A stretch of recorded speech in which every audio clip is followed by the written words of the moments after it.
ओम कृष्णाय नमः। जय शनि देव। ओम नमः शिवाय। प्रिय भक्तजनों, कहते हैं कि शनि देव में आस्था है तो हर एक मंजिल के लिए रास्ता है। प्रभु शनि देव न्याय और कर्म के देवता माने जाते हैं। इनका एक और नाम है कृष्ण।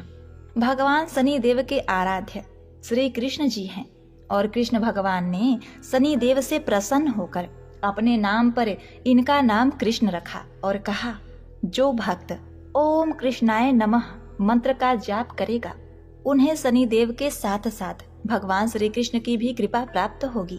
श्री कृष्ण भगवान को पूजने वाले शनि देव के कृपा के पात्र बनेंगे।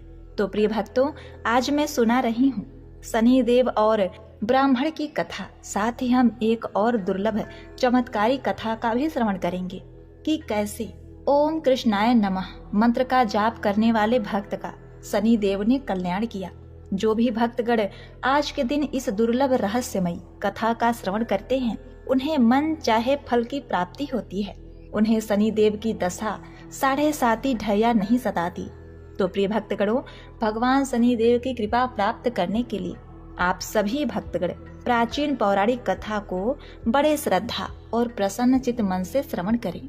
किसी गांव में एक बहुत ही विद्वान ब्राह्मण रहा करता था।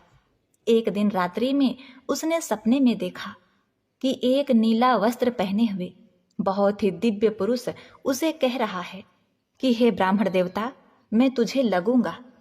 अब देखिए, यह सपना उस ब्राह्मण को रोज दिखाई देता। इससे वह परेशान हो गया और दुबला पतला होने लगा। उसका स्वास्थ्य बहुत ही गिरने लगा।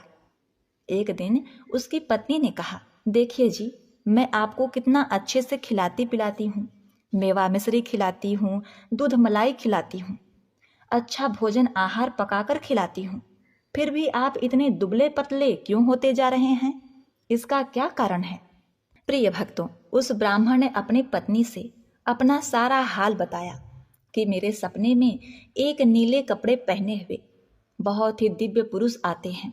वे मुझे कहते हैं कि हे ब्राह्मण, मैं तुम्हें लगूंगा।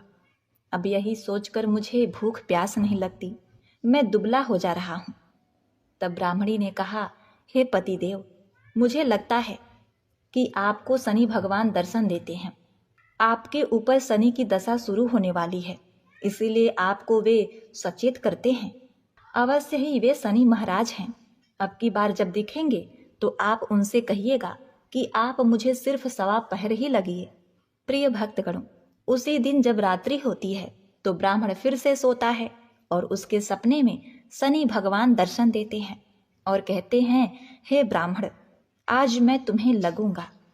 तब ब्राह्मण ने कहा, हे भगवान, यदि आप लगना ही चाहते हैं तो लग जाइए, लेकिन ये बताइए भगवान, आप कितने दिनों के लिए लगोगे?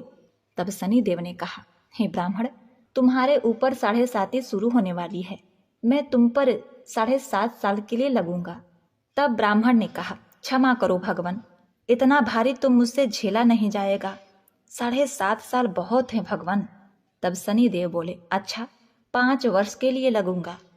तब ब्राह्मण ने कहा, शनि महाराज, ये भी मेरे लिए ज्यादा है।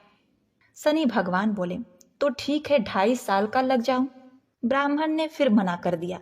तब शनि देव कहने लगे, 1.25 पहर का लगूंगा तो ठीक रहेगा। प्रिय भक्तों, उसे 1.25 पहर की शनि की दशा लग गई। ब्राह्मण ने नींद से उठते ही अपनी पत्नी से कहा, देखो, मेरे 1.25 पहर की शनि की दशा लगी है, सो मैं जंगल जाकर समय बिताऊंगा। तुम मेरे खाने पीने का सारा सामान बांध दो और मेरे पीछे किसी से लड़ना मत, घर में बैठी रहना, बच्चों को भी कहीं मत जाने देना और इस 1.25 पहर में किसी को गाली भी मत सुनाना। ऐसा कहकर ब्राह्मण अपने घर से जंगल की ओर चल दिया। जंगल में ब्राह्मण एक पीपल के पेड़ के नीचे बैठ गया और हनुमान जी का पाठ करने लगा। 1 पहर बीत गया तो ब्राह्मण ने सोचा, बाकी का समय तो रास्ते में ही बीत जाएगा, सो वह वहां से चल दिया। और रास्ते में चलते हुए उसे एक सब्जी मंडी दिखाई दी। उसने सब्जी मंडी में से एक बड़ा सा कद्दू खरीद लिया। कद्दू खरीद के अपने चादर में लपेट करके वहां से चल देता है। तभी रास्ते में शनि महाराज एक साधु का भेष बदलकर उसके पास आते हैं और कहते हैं, तुम्हारे चादर में क्या है?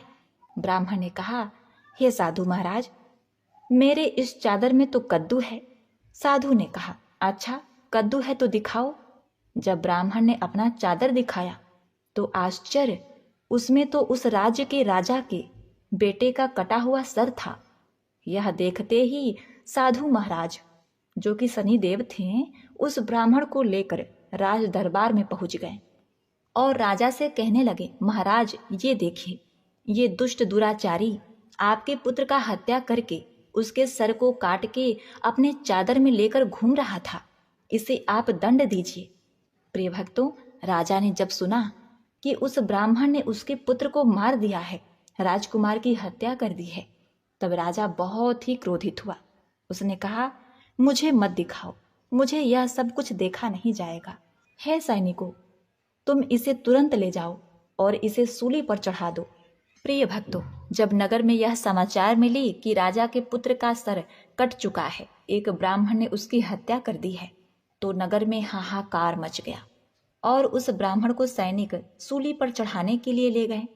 जब फांसी पर चढ़ाने ही वाले थे, तब जैसा कि नियम होता है, मरने वाले से उसके अंतिम इच्छा को पूछा जाता है, तो सैनिकों ने भी ब्राह्मण के अंतिम इच्छा को पूछा।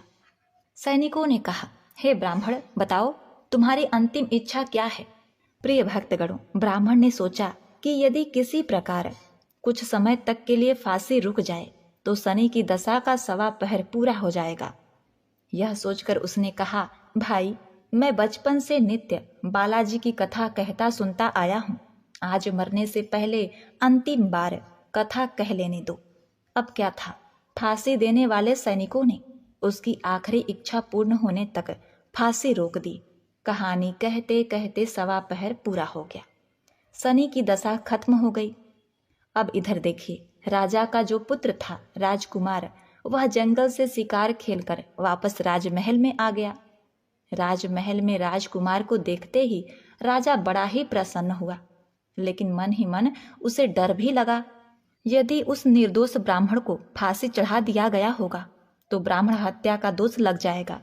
अब क्या था, राजा ने 2 घुड़सवार को जल्दी से फांसी घर की तरफ दौड़ाया और ब्राह्मण को आदर सहित दरबार में आने का हुक्म दिया।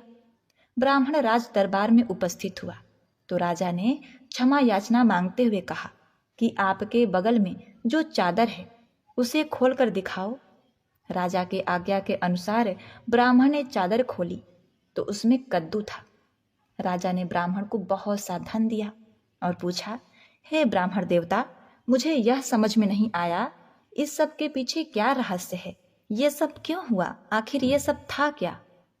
तब ब्राह्मण ने कहा, हे महाराज, मुझे 1.25 पहर की शनि की दशा लगी थी, इसीलिए यह सब कुछ हुआ।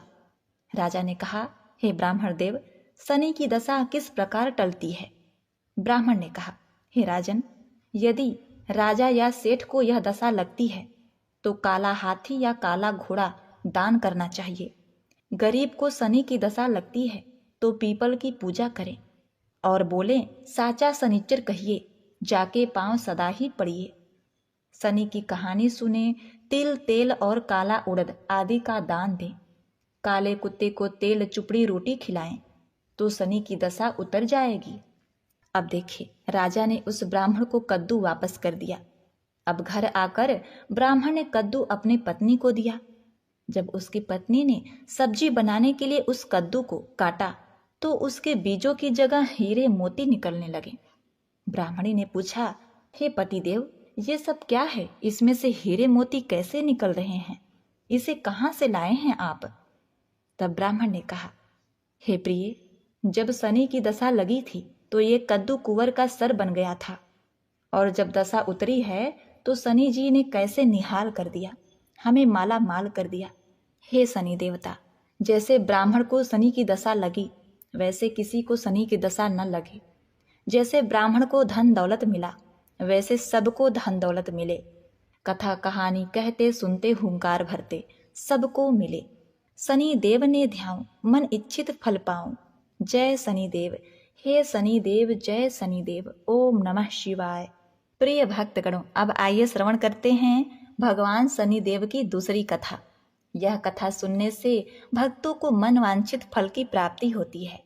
नर्मदा नदी के किनारे एक गांव में बहुत ही बड़े साहूकार का परिवार निवास करता था। साहूकार की मृत्यु हो चुकी थी। घर में साहूकारनी तथा उसके 2 बेटे, एक बड़ी बहू थी। साहूकारनी का छोटा बेटा मानसिक रोग से ग्रस्त था। उसकी मानसिक स्थिति ठीक नहीं थी। साहूकारनी की बड़ी बहू तारा को विवाह के कई वर्ष बीत गए थे, पर अभी तक उसे संतान नहीं हुई थी। तारा को सदैव यही भय रहता था कि कहीं उसके पति संतान पाने के लिए दूसरा विवाह न कर लें। यदि उसके पति ने दूसरा विवाह कर लिया तो उसे सौतन का दुख सहना पड़ेगा।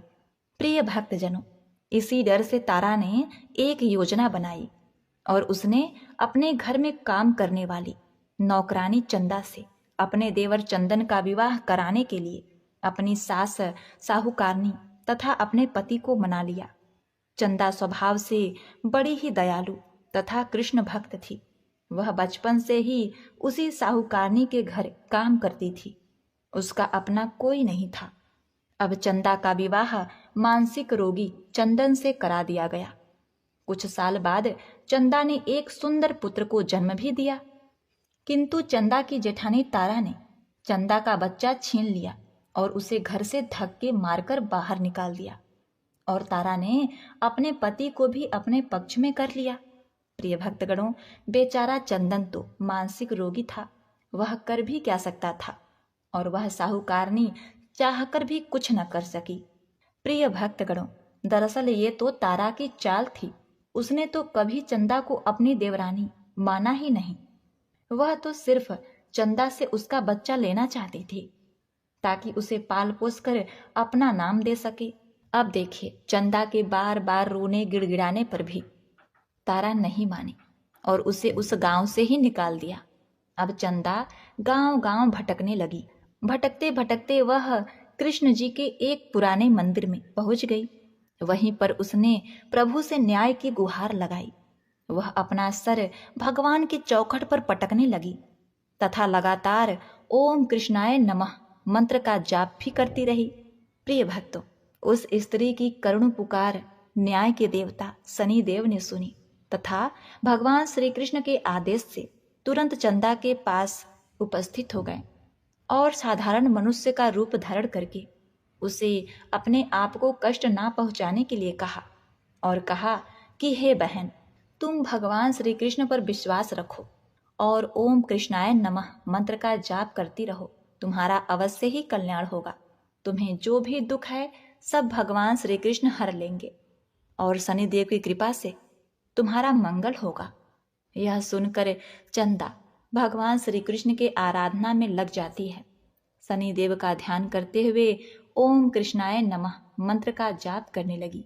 अब शनिदेव एक साधु का भेष बदलकर साहूकारनी के घर पहुंच गए और अलख निरंजन का अलख जगाने लगे।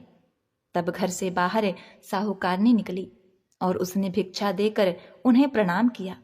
तब साधु रूपी शनिदेव ने कहा, हे देवी, मैंने सुना है आपके घर में कोई मानसिक रोगी है। मैंने 7 सालों से हिमालय के जंगलों में भटकते हुए बहुत ही दुर्लभ जड़ी बूटी इकट्ठी की है जो हर प्रकार के रोगों को समाप्त कर देती है। यदि आप कहें तो मैं आपके घर के मरीज को ठीक कर सकता हूँ। प्रिय भक्तों, उस साहूकारनी ने कहा, हे महात्मन, अहो भाग्य जो आप यहाँ पधारें। हाँ महाराज जी, मेरा छोटा बेटा जो कि दिमागी रूप से बीमार है, आप उसे ठीक कर दीजिए। आप जो चाहेंगे मैं वो आपको दूंगी। आइए, घर के अंदर आइए। साहूकारनी ने अपने बेटे चंदन को साधु महाराज को दिखाया, जो अब चंदा के चले जाने से बहुत ही दुखी था। साधु महाराज ने अपने कमंडल से जल निकालकर उसे अभिमंत्रित करके चंदन को पीने के लिए दिया। उस जल को पीते ही चंदन बिल्कुल ठीक हो गया और साधु महाराज ने तारा को भी बहुत समझाया कि वह चंदा का बच्चा उसे वापस कर दे और अपनी गलती को स्वीकार कर ले, किंतु नहीं मानी। वह तो उल्टे ही साधु महाराज को ही डांटने लगी, यहाँ तक कि चंदन के ठीक होने से उससे ईर्ष्या करने लगी। इस बात से रुष्ट होकर भगवान शनिदेव की दशा तारा को लग गई और वह मानसिक रोगी हो गई। उसका एक हाथ लकवा से ग्रस्त हो गया। साधु महात्मा के बताए अनुसार चंदन अपनी पत्नी चंदा को घर ले आया और अपनी पत्नी, बच्चे और माँ के साथ हंसी खुशी जीवन व्यतीत करने लगा।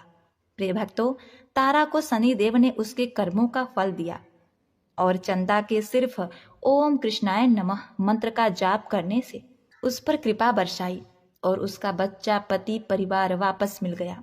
उसका पति स्वस्थ हो गया। जय शनिदेव, जय जय शनिदेव, ओम नमः शिवाय। प्रिय भक्तगणों, कथा को समाप्त करने से पहले बहुत ही महत्वपूर्ण जानकारी के विषय में। 7.5 क्या होती है, इससे लोग क्यों डरते हैं? यह सही है कि 7.5 के समय व्यक्ति को कठिनाइयों एवं परेशानियों का सामना करना होता है, किंतु इसमें घबराने वाली बात नहीं है। इसमें कठिनाई और मुश्किल हालात जरूर आते हैं, परंतु इस दौरान व्यक्ति को कामयाबी भी मिलती है। बहुत से व्यक्ति 7.5 के प्रभाव से सफलता की ऊंचाइयों पर पहुंच जाते हैं। 7.5 व्यक्ति को कर्मशील बनाता है और उसे कर्म की ओर ले जाता है। हठी, अभिमानी और कठोर व्यक्तित्व वाले व्यक्ति से यह काफी मेहनत करवाता है। 7.5 के 3 चरण होते हैं। 7.5 का पहला चरण नजदीकी रिश्तेदारों और जातक को प्रभावित करता है। 7.5 का दूसरा चरण व्यापार और गृहस्थी को प्रभावित करता है। 7.5 का तीसरा चरण बच्चों, परिवार और स्वास्थ्य को प्रभावित करता है। भगवान शनिदेव न्याय के देवता हैं। यह कभी भी किसी को ऐसे ही दंड नहीं देते। यदि दंड देते हैं तो उसे उसके साथ बहुत ही बड़ी शिक्षा भी देते हैं। जैसे एक माता अपने पुत्र के गलती पर उसे दंड देती है उसकी भलाई के लिए, उसे सही मार्ग पर जाने के लिए, ठीक वैसे ही शनिदेव कर्म और न्याय के पथ पर चलने के लिए मनुष्य को दंड देते हैं, ताकि वह डर कर आगे ऐसा कार्य न करे और अपने जीवन को सरल और सार्थक बनाए। भगवान शनिदेव तो न्याय की मूर्ति हैं। इनकी पूजा तथा भक्ति करके व्यक्ति धन दौलत से संपन्न हो जाता है, सफलता के नई ऊंचाइयों को छूता है, जीवन में तरक्की करता है, घर में सुख समृद्धि वैभव का आगमन होता है, व्यक्ति का जीवन सुखमय हो जाता है। भगवान शनिदेव को प्रसन्न करने के लिए शनिवार के दिन पीपल के पेड़ के नीचे शाम को दिया अवश्य ही जलाएं और कुत्ते को तेल से चुपड़ी रोटी खिलाएं। शनिवार को जल में तिल डालकर पीपल को जल चढ़ाएं। इससे शनिदेव अत्यंत ही प्रसन्न होते हैं। और महामंत्र ओम कृष्णाय नमः मंत्र का जाप भी करें। जय शनिदेव, जय जय शनिदेव।